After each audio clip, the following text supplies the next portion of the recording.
Okay, everybody. I had just put together a video, an update video. Got all put together. It was just getting ready to post it on YouTube and the other sites, Odyssey, what have you, BitChute, Rumble. And I got a phone call. And that changed everything. So I had to scrap that video, and now I'm doing a whole new update video. So let me clue you into what's going on. Alright.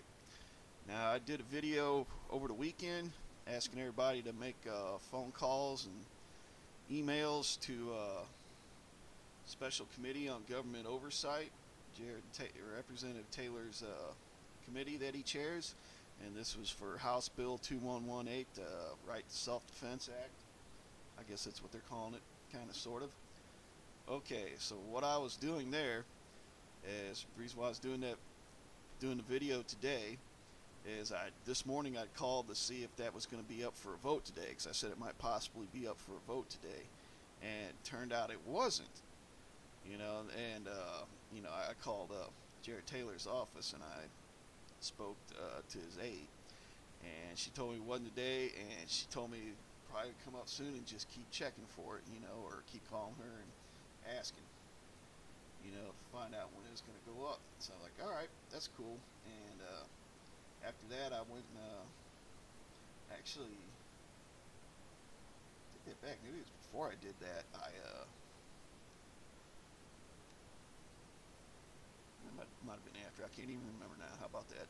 Anyways, I'd made a call to Representative David Evans, because remember, these were the two guys we were talking about that were kind of, 50-50 or on the fence as far as vote for the bill, because, they had some things they wanted to work out or check out or talk about or whatever, and some things they wanted to read up on before they made their decision.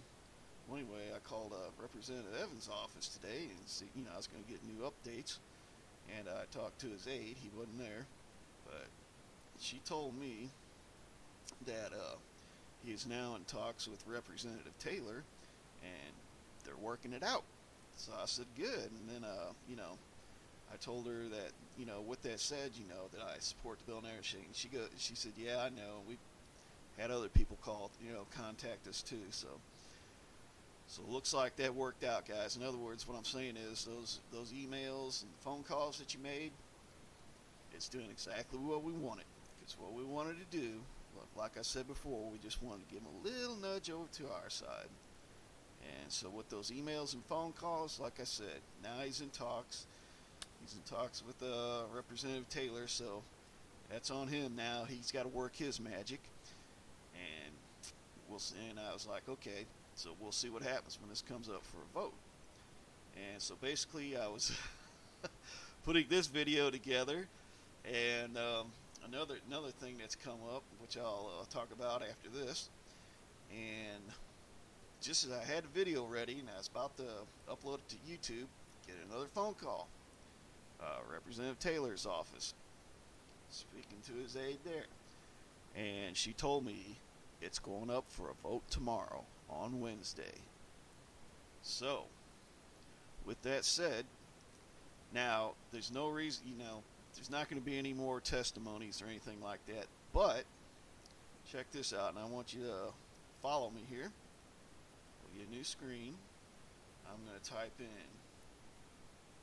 house.mo.gov, and we're going to go to Missouri Representatives website, and what we're going to do here is we're going to click on hearings. Now, tomorrow's Wednesday. Yeah, today's the 8th. Okay, sorry, I thought it was still Monday or something like that. Alright, tomorrow's going to be Wednesday. Now, if you go down this calendar, you're going to see special. I'm going to scroll down a little more, see anything else on there. It's going to say Special Committee on Government Oversight. That's the committee that our Bill 2118's in. And you're going to click on this, and this is going to pop up. And you look here, Executive Session 2118, Use of Self-Defense. They are going to vote on that tomorrow, and that's going to be at noon.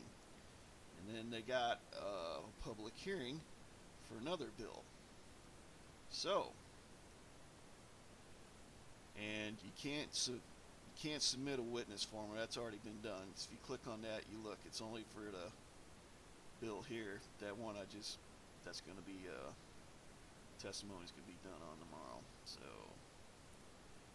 but there's our bill 2118, use of self-defense, going up for a vote tomorrow.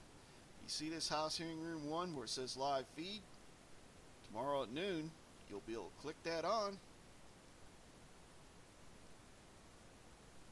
Nothing happening right now, but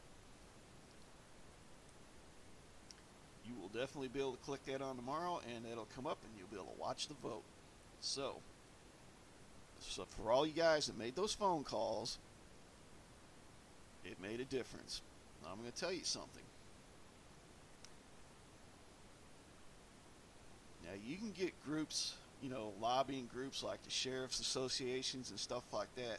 Those people are organized, they got money, and they can get people to, make phone calls and stuff. But I'm going to tell you why the average person's email or phone calls carries a lot more weight.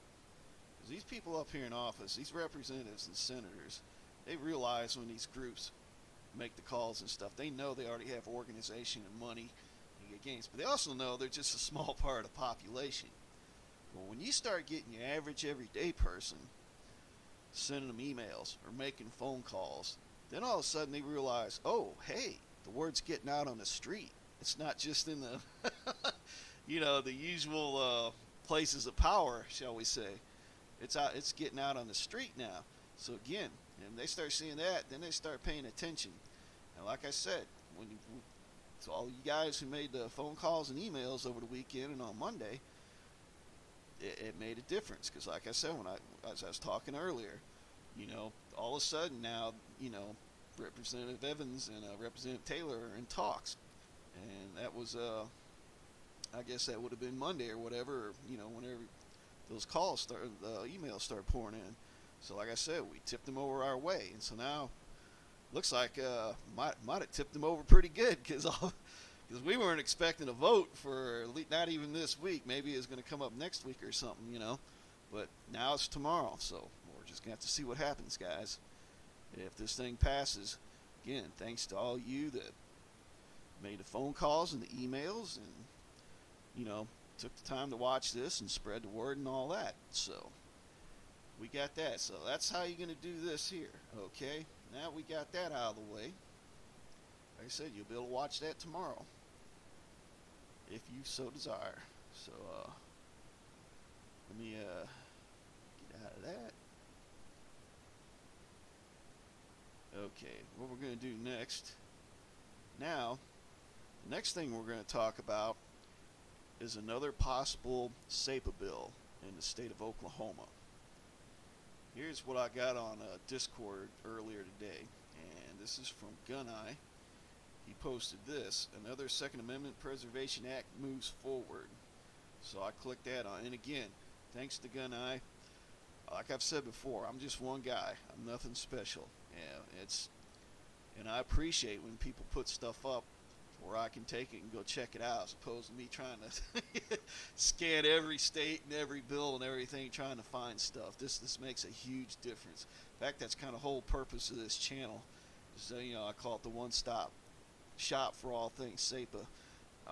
My ultimate goal is for it to be a channel where everybody can bring information to and stuff, and then that way, instead of like all that search you can do, you can just, if somebody has something, they find something out, and it gets posted in comments or something, then all I gotta do is go check it out and verify it or whatever, and that helps move things forward as far as posting videos and stuff like that, and it gets more information out. Hopefully one day, as we keep doing that, everything gets more organized and interconnected and stuff, and we can get this SAPA going. Like I said, my ultimate goal is to see if SAPA passed in every single state in this country, even if it's a blue state. Because guess what? There's Democrats that own guns and use them too. Although the media might make it sound like they don't. But anyways, what we're going to do, I got this here, so I went and checked the video out. Let's go back up here. Come on.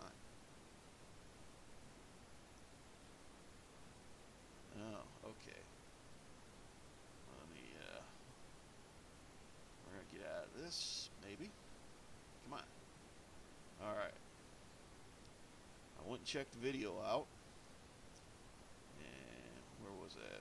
That was this one right here, Guns and Gadgets. Thank you, Guns and Gadgets, for posting that video. And they gave bill information right there. So I went and clicked that on. And this is House Bill 2984. Here's the history of it so far. Back in the 7th of February was the first reading. And then a second reading. And it passed the committee. Got co-authored by some more people. And co-authored by some more representatives. Then at a third reading.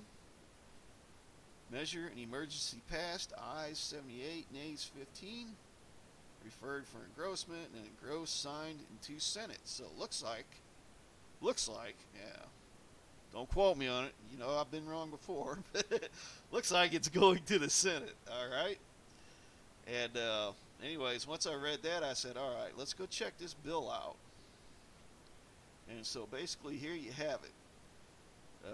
This is House Bill 2984 as introduced. Now, basically what we're looking for here is a sign of a really good SAPA bill is that we're always looking for the penalty mechanism, right?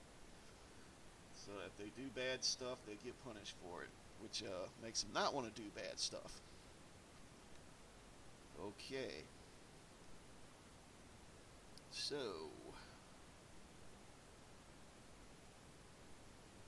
what do we got here? Activating firearms, da da da da da da. I'll tell you what, let's go to the next thing here. Let's see. State legislator hereby occupies. I'm just gonna kind of scan through this, see what's going on. I'll leave in the show notes. You guys can check it out, and you'll be able to read the whole thing. But right now I'm just looking at it and seeing what's going on. All right. The state legislature hereby occupies, preempts the entire field of legislation. An inalienable right, keep and bear arms is guaranteed to them by the Second Amendment of the Constitution. We've got 5 pages here. All right. Okay. Any federal, state, county, municipal act, law, executive order, shall be considered an infringement on the rights of citizens. Keep and bear arms is guaranteed by the Second Amendment of the Constitution. Okay. Now, what do we got underlined here? Let's see. A peace officer, state employee, or employer of a assisting in the enforcement of, or otherwise cooperating in, the enforcement of a federal ban on firearms, and is also prohibited from participating in any federal enforcement action implementing a federal ban on firearms. Okay, wait a minute.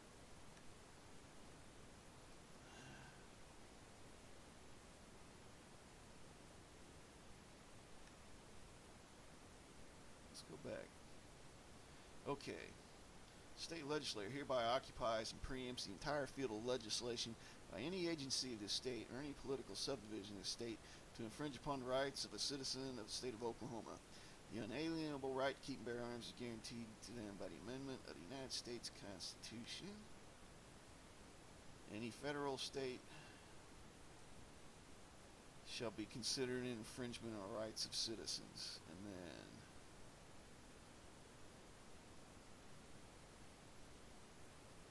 it's guaranteed by the okay. So then any peace officer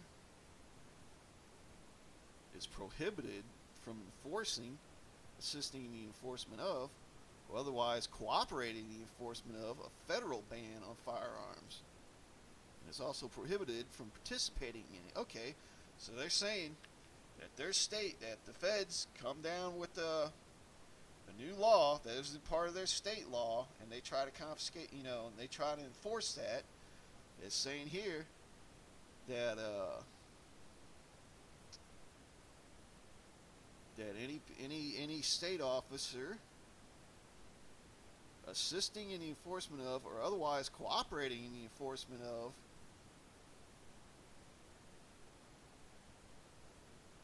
is also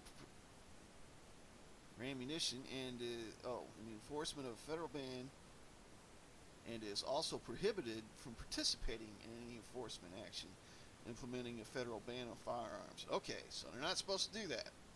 We got that established. Now, an employee of the state or a political subdivision may not expend public funds or allocate public resources for the enforcement of a federal ban on firearms, accessories, or ammunition. So, your state law enforcement, they're not supposed to help the feds enforce a law that's not recognized by the state of Oklahoma, and no employee of a state or a political subdivision may not expend funds or allocate public resources for the enforcement of those. All right. Now, nothing in this subsection may be construed to prohibit or otherwise limit a peace officer, state employee, or employee of a political subdivision from cooperating, communicating, or collaborating with federal, state, county, and municipal agency if the primary purpose is not. Shoot, we can just go read this whole damn bill now. Alright, law enforcement activity related to federal, state, county, municipal ban. What? Of firearms, firearm accessories, and ammunition. Oh, back that up. Wait a minute. Oh, it's construed to prohibit.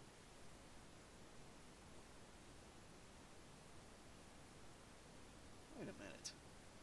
Nothing in this subsection may be construed to prohibit or otherwise limit a peace officer, state employee of a political subdivision from cooperating, communicating, or collaborating with the federal, state, county, or municipal agency if the primary purpose is not, is not law enforcement related to, or the investigation of a violation of, So in other words, as long as it's not concerning that, anything else you can work with the feds on. It just can't be, you just can't help them enforce any anti-Second Amendment thing. Anything else, bank robberies, whatever, drugs or murders, cross state lines, stuff like that. That law enforcement can still work with the feds. All right, we got that cleared up. Yeah. These would be kind of fun to read sometimes. All right, let's look at number 4 here. State of Oklahoma. Any political subdivision of the state shall not reduce or eliminate any funding or budget from a county sheriff's office or municipal police department for refusing to obey any order. So wait a minute, let's say that again. State of Oklahoma and any political subdivision shall not, shall meet that's definitely no, reduce or eliminate any funding or budget from a county sheriff's office or municipal police department for refusing to obey or enforce any order which violates the Second Amendment of the Constitution of the United States, Section 26 of Article 2 of the Constitution of Oklahoma, or the peace officer oath of a peace officer, or B, declaring any political subdivision of this state as a Second Amendment sanctuary. So, if your law enforcement refuses to obey any order that violates the Second Amendment, which is basically shall not be infringed, or the Constitution of Oklahoma, or peace officer oath of a peace officer, or declaring any subdivision of the state as a Second Amendment sanctuary. So they can't have their budget reduced or eliminate any funding. So if they do their job, basically, it's defending your Second Amendment, they can't have their budget reduced or have any funding taken away. All right, that's interesting. The state of Oklahoma and any political subdivision of this state shall be prohibited from terminating or retaliating against any peace officer, that's any law enforcement officer in Oklahoma, who refuses to obey or enforce any order which violates the Second Amendment of the Constitution of the United States, Section 26 of Article 2 of the Constitution of Oklahoma, or the peace officer's oath. So in other words, even if the department says, hey, you got to go out and help the feds, And the officer says, nope, no can do. Guess what? They are not allowed to either terminate or retaliate if the officer refuses to obey or enforce any of those unlawful orders. Alright, well, this is getting pretty interesting. Let's go to D. It shall be the duty of the courts and law enforcement agencies of this state to protect the rights of law-abiding citizens to keep and to bear arms within the borders of this state, and to protect these rights from the infringement provided under the provisions of this act. Okay, so if the law enforcement officer refuses to obey an unlawful order, it is the duty of the courts and law enforcement agencies of the state to protect the rights of the law-abiding citizens to keep and bear arms within the borders of the state, and to protect these rights from the infringement provided under the provisions of this act. That's interesting. So, if the feds come to take your guns away, does this mean that you can call your local police station or sheriff and say, hey, they're coming for my guns, you got to come help me? That's a very interesting question. Alright, let's look at E. The preemption provided in this act shall include 1. Any regulation of arms and ammunition pursuant to the National Firearms Act 1934 prohibited or regulated on or after the effective date of this act, and any regulation or provision of the Gun Control Act of 1968 prohibited or regulated on or after the effective date of this act. Alright, let's see. For purpose of this section, arms means any firearm, firearm part, accessory. Federal ban means federal law, executive order, rule, or regulation. Okay. Requires individual licensure, registration, purchase, ownership. 3. Infringement shall mean. Okay, let's look at this one for a second. Infringement. Oh, interesting. It went from shall mean to means. Why I say it's interesting, you may not think much of that, but somebody who worked with a lot of government regulations and stuff before I retired. Shall is a word. It's a very strong word. It means it shall be done. You shall do it. If it says somebody shall do this, and that person has to do that. There's no way around it. And so shall mean, now all of a sudden it just says mean. Infringement means. It's interesting. Very interesting. It's almost like a little out there. Who knows?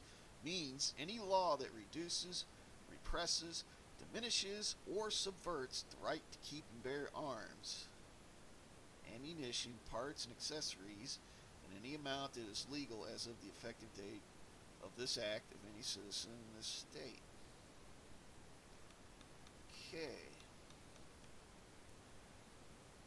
Law-abiding citizen means a person who is not otherwise precluded under state law from possessing a firearm. Okay, a peace officer has meaning is what we know as law enforcement officer. Political subdivision means a city, so basically anywhere in Oklahoma. Alright.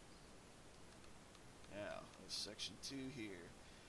It being immediately necessary for the preservation of the public peace, health, or safety, an emergency is hereby declared to exist by reason whereof this act shall take effect and be in full force from and after its passage and approval. Alright, guys. So, this bill here says that if federal government, or, federal law enforcement, ATF, whoever, decides to come in and enforce one of their bills that violates the Second Amendment or any of the laws of Oklahoma, none of their state officers are supposed to help them. That's what I read. Maybe you heard different. Like I said, I'll leave this up. You can read it for yourself. And not only that, but the judiciary is supposed to make sure enforce that. Now, the only thing I noticed, there's really no enforcement mechanism. Even though this law says they're supposed to do all that, the problem is this. What if you do get state law enforcement that's actually aiding a federal agency, such as the ATF, doing something that they're not supposed to do in the state of Oklahoma? What is the penalty for that? I didn't see a penalty. And that's going to be the problem here. Because, I didn't see anything where it says a person could sue. There's no penalty. Definitely no show me standard. In other words, being at Missouri, the show me state is the first state to put the SAPA with teeth on the map. Here in Missouri, if any law enforcement officer interferes or if helps the state or helps the feds violate your Second Amendment rights, you as a citizen have the right to sue the state for 50,000, or that agency that helped for $50,000 per incident. All right, and you also have the letter of the law backing you up. And that's what makes it very powerful. And most counties or municipalities, they can't take a $50,000 hit in their budget like that. Okay, it's a killer. And that's what makes it so effective. And that's why we got all these law enforcement officers and sheriff's associations and the media trying to kill SAPA here, because it works when you have a massive enforcement penalty like that, or enforcement mechanism. But I don't see it in this bill. So basically, it's kind of looking like a SAPA without teeth. It's saying they're all supposed to do this, but if any of them violate it, what's the repercussions? That's what I didn't see. Like I said, I was just kind of scanning through it there. Maybe I missed something. I'll leave this here for everyone else to read too. But, you know what? Let's go back to bill information here. This thing's headed for the Senate. Now, who's to say somebody can't amend this? If you remember, in South Dakota, when they had their SAPA bill, when it first started, all it was is basically the penalty mechanism was a $1,000 misdemeanor. And then as it went to a House committee, in that committee they put the $50,000 penalty mechanism in it, and then they passed it out of the committee, and then it went to the House floor for a vote. And unfortunately, that ex-police chief, whoever that representative was, got up and spoke out against the bill, and it got voted down there on the House floor, which sucked. But the point I'm making, though, is that they were able to, in the committee, add an amendment which put that $50,000 enforcement mechanism in it, the penalty. So, what we see here, I'm seeing an opportunity. It's going to Senate. We need to find some gun-friendly senators in here who'd be willing to put a enforcement mechanism like that in here. I think that would really be awesome. Now, so we're going to keep an eye on this one. Right now, it's basically a SAPA without teeth, but who's to say that teeth can't be put in it? Okay. In fact, you know what? Let's check some amendments here. What do we got? None. Okay. Bill summaries introduced. Let's see what their summary is. Wow, it's a hell of a summary. Here we go. Research analysis. No direct see impact. No direct fiscal impact anticipated. That means this thing's got no teeth, guys. We need to change it to where it says impact. $50K per incident. Alright, research analysis. Let's check it out. HB 2984 prohibits the enforcement of federal ban or regulation on firearms, accessories, or ammunition of any peace officer, state employee of political subdivision. Employee of a political subdivision is prohibited from expending public funds or allocating public resources for the enforcement of a federal ban on firearms, accessories. Okay, so they can't use money. They can't use their state money to help. The measure prohibits the state or any political subdivision from reducing or eliminating any funding or budget from a county sheriff's office or municipal police department for refusing to obey. Okay, so they can't take any department's money away from them. All right, let's see. And I guess also they can't take any money away from any municipality or county sheriff that declares their place as a Second Amendment sanctuary. Which, okay, the state and any political subdivision is prohibited from terminating or retaliating against any peace officer who refuses to obey or enforce any order which violates the Second Amendment of the United States Constitution or Section 26, Article 2. Okay, and again, fiscal analysis. The measure as introduced. Upon review, the measure would not create any additional duties for state agencies. The measure would not affect any state revenues. It is the opinion of House fiscal staff that no direct fiscal impact to the state is anticipated from passage of this measure.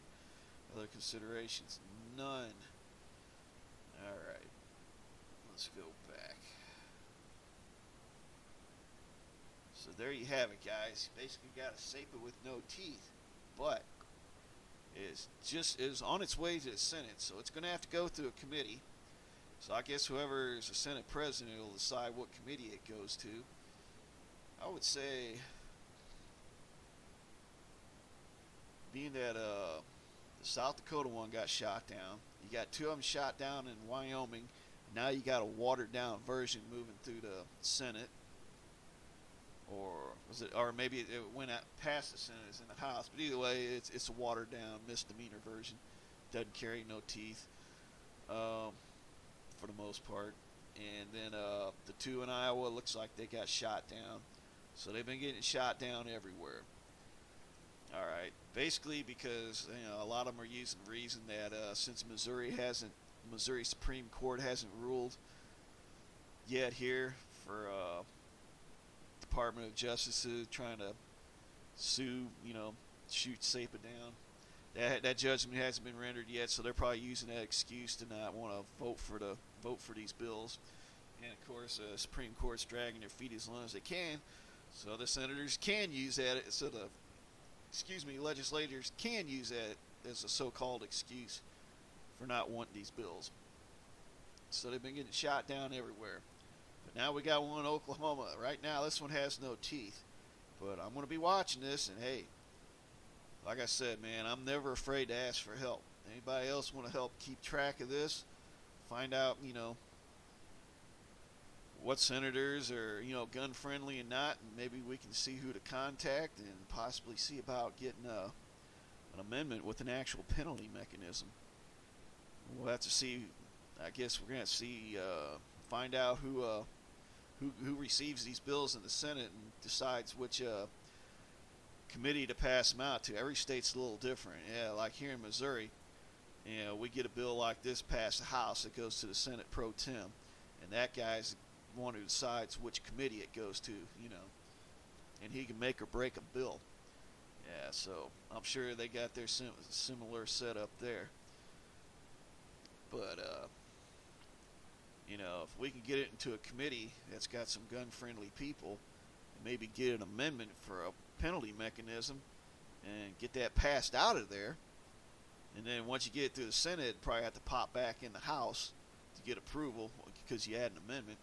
Like I said, every state's a little different. But what point I'm trying to make here, guys, is we might have a chance to put a penalty mechanism in this. Like I said, it worked in South Dakota. It started off as a $1,000 misdemeanor.